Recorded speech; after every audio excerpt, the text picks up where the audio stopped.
ఆంధ్రప్రదేశ్ అభివృద్ధి ఎవరితోటి సాధ్యమవుతుంది అని ఒక పోల్ నిర్వహిస్తే 13 గంటలు కింద నిర్వహిస్తే 29,000 మంది ఇందులో పాల్గొన్నారు.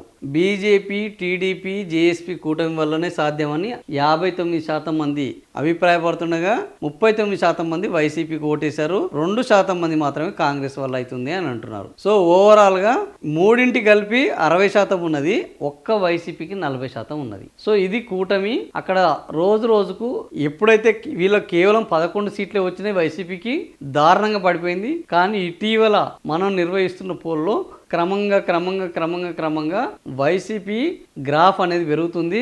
వీళ్ళ ముగ్గురు కలిసి 60% వస్తే వైసీపీకి ఒక్కరికే 40% వచ్చింది. కొంత టీడీపీకి ఆందోళన కలిగించే అంశము, కూటమికి ఆందోళన కలిగించే అంశము.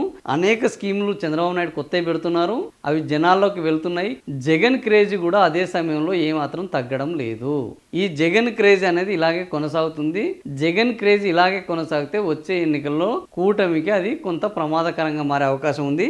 మరి చంద్రబాబు నాయుడు నేతృత్వంలో ఈ కూటమి ఎలాంటి చర్యలు చేపడుతుందో చూద్దాం.